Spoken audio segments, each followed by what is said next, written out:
नमस्कार, मैं हूं प्रीता उपाध्याय दीक्षित आप सभी के साथ और बंसल न्यूज की खास पेशकश लक्ष्य में आप सभी का स्वागत है। अगर आप भी अपने करियर को सुनिश्चित करना चाहते हैं तो ये कार्यक्रम आपके बहुत काम का है, क्योंकि हमारे इस प्रोग्राम में एक्सपर्ट करेंगे आपका मार्गदर्शन और बनेंगे लक्ष्य हासिल करने में मददगार।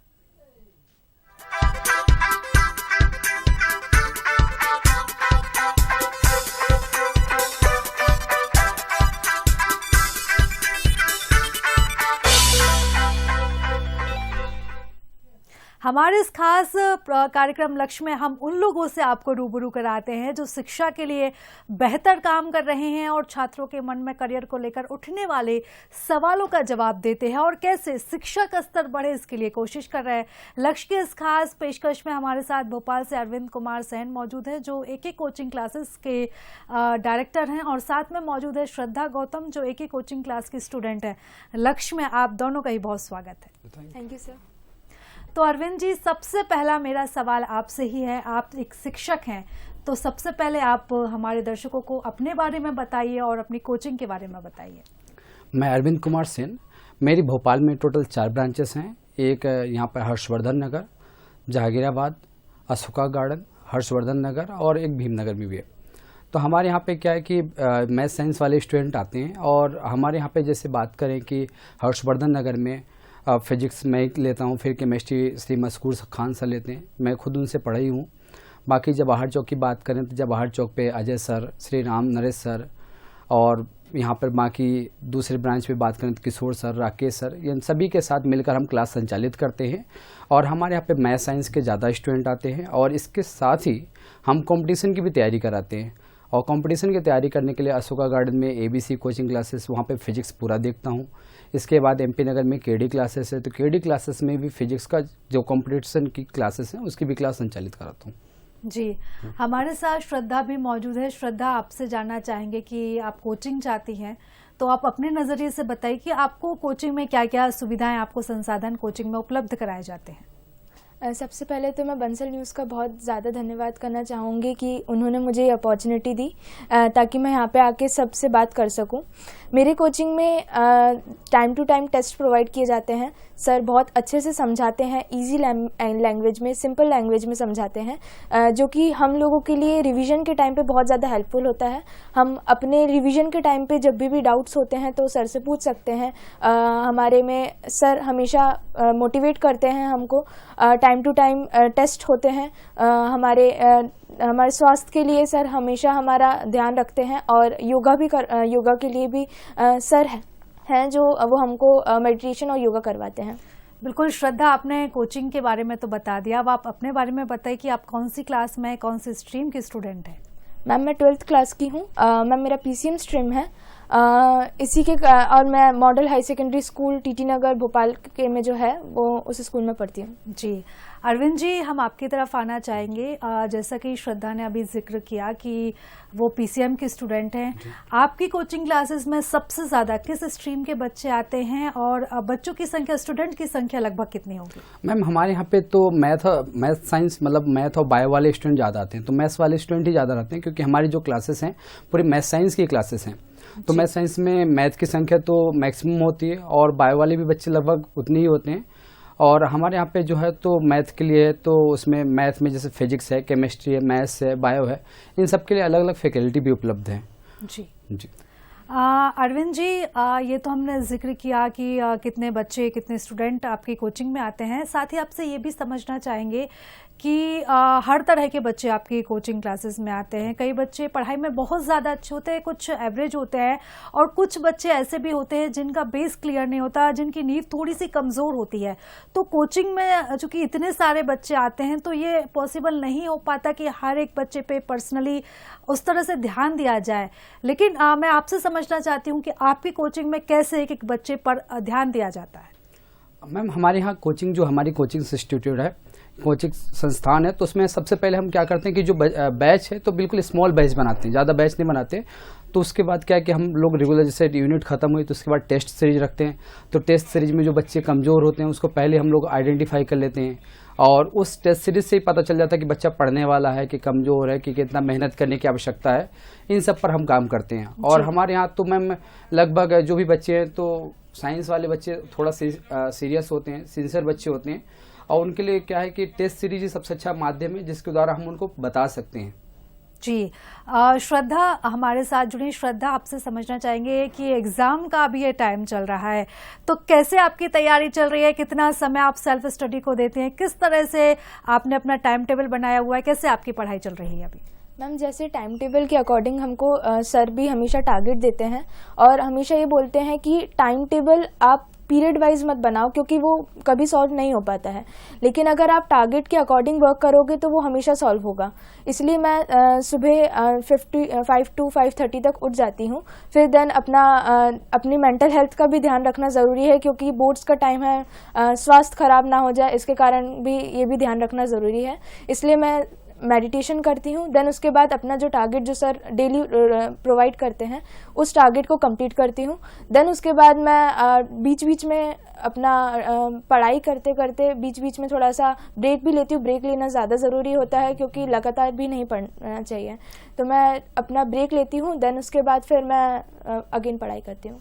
बिल्कुल श्रद्धा, सही कहा आपने, क्योंकि अगर हमें पढ़ाई अच्छी करनी है, अच्छा स्कोर करना है तो स्वास्थ्य का होना बेहद ज़रूरी है। अगर हमारी हेल्थ ख़राब होगी और हेल्थ में थोड़ी गड़बड़ी हो जाएगी तो कहीं ना कहीं इसका असर पढ़ाई पर देखा जाता है। अरविंद जी हमारे साथ जुड़े। अरविंद जी, आपसे समझना चाहेंगे कि श्रद्धा ने तो बता दिया कि किस तरह से उनकी पढ़ाई चल रही है, क्या कुछ उनका रूटीन होता है।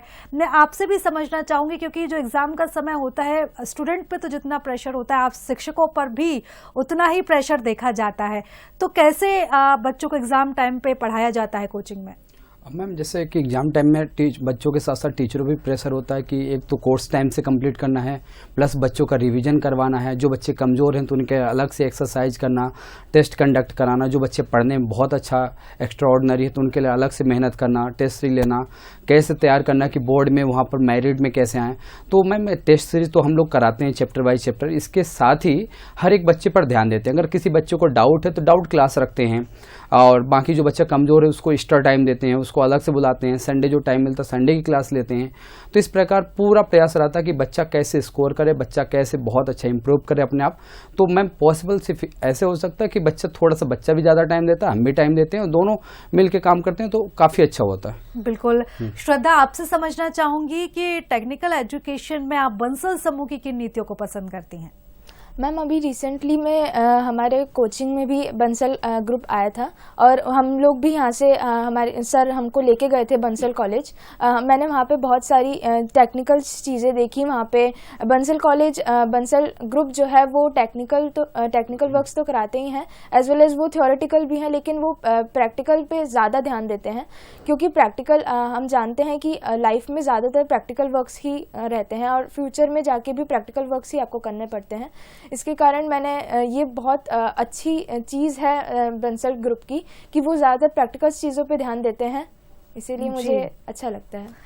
अरविंद जी, श्रद्धा ने बताया कि वो किन नीतियों को पसंद करती हैं। आप से मैं समझना चाहूंगी कि आप टेक्निकल एजुकेशन में बंसल समूह की किन नीतियों को पसंद करते हैं? मैम, बंसल समूह जो है तो जैसे बंसल कॉलेज टेक्निकल कॉलेज ही है, उसमें 2000 से स्टार्ट है, मतलब आज 23 साल हो गए। तो बंसल क्या है कि हर फील्ड में अग्रणी है। जैसे बात करें बंसल कॉलेज, अब बंसल का जो यहाँ पर बात करें हॉस्पिटल, जो रानी कमलापति स्टेशन है तो बंसल के द्वारा ही बनाया गया। तो बंसल कॉलेज में जैसे हमने देखा कि वहाँ पर हर सब्जेक्ट की, यहाँ पर मैकेनिकल की बात करें, सिविल की बात करें, कंप्यूटर साइंस की बात करें, सबकी प्रॉपर लैब है। बच्चों को प्रैक्टिकल कराया जाता है, प्रैक्टिकल के साथ साथ वहाँ का प्लेसमेंट बहुत अच्छा है। तो जहाँ तक है तो बंसल हर फील्ड में आगे, ऐसा कोई क्षेत्र नहीं जिसमें बंसल आगे ना हो, हर फील्ड में अग्रणी है।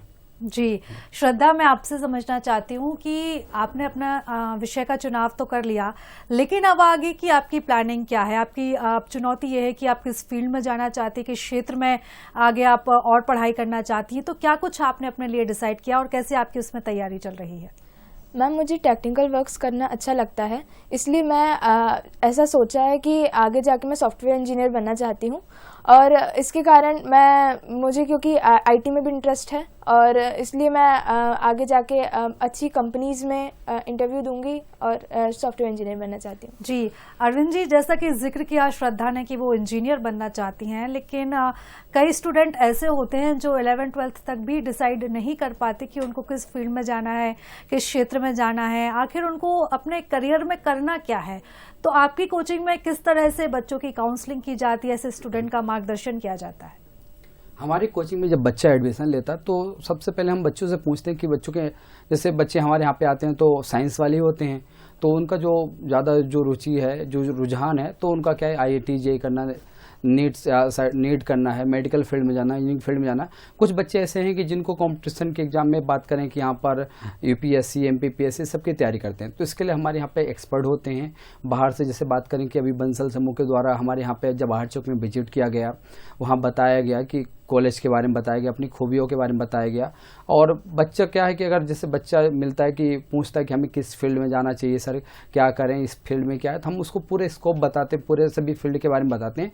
फिर बच्चा खुद डिसाइड करता है कि कहाँ जाना। और जहाँ तक है तो बच्चे और पेरेंट्स भी बहुत समझदार हैं, और पेरेंट्स को भी पता है कि हम बच्चे को किस फील्ड में भेजना है, तो उस हिसाब से बच्चे की जो कैरियर काउंसलिंग है वो शुरू से होने लगती है आजकल, और पेरेंट्स भी बहुत ज़्यादा अवेयर है। जी अरविंद जी, आपने ये तो सही कहा कि पेरेंट्स आजकल के बहुत ज़्यादा अवेयर रहते हैं, लेकिन कई बार ऐसा देखा जाता है कि कंफ्यूजन की स्थिति बच्चों में और पेरेंट्स में देखी जाती है फील्ड को लेकर, कि जो बच्चे चाहते हैं उस पर पेरेंट्स राज़ी नहीं होते कि इस फील्ड में जाने के लिए, और जिस क्षेत्र में पेरेंट्स चाहते हैं उस क्षेत्र में बच्चे का मन नहीं होता है, तो कई बार असमंजस की स्थिति देखी जाती है। तो आप पेरेंट्स की काउंसलिंग किस तरह से करते हैं?